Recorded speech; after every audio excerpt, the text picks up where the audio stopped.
Hi, I'm Dr. Jalen Ricks, and as a queer activist and an ex-gay survivor, I've gotten pretty frustrated sometimes with how the media tends to handle the ex-gay topic.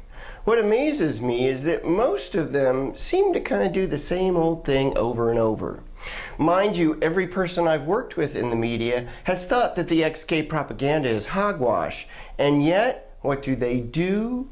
Right off the bat, they often bring on the air an ExGay minister who gets to exclusively explain their perspective as if they are a qualified expert on sexuality.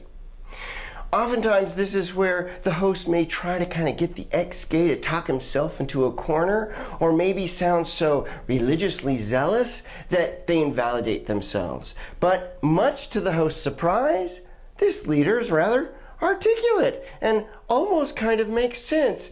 And he even sounds caring and accepting for those sad homosexuals. What the media is usually unprepared for is that these leaders are pretty slick.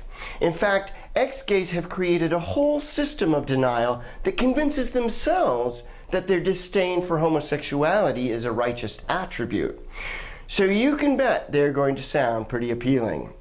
In fact, leaders are often paid to preach that heterosexuality is godliness. So they are going to come across in a 4-minute soundbite as very palatable. It really takes someone who has been there and worked very hard on recovering to kind of sift through the rhetoric and expose what's really going on. Furthermore, as my colleague Peterson Toscano will say, if the media was going to do an article, say, on the damaging effects of crack cocaine, would they first interview the drug dealer and why it's so great to use crack cocaine? They're the dealer. Of course that's what they're going to say.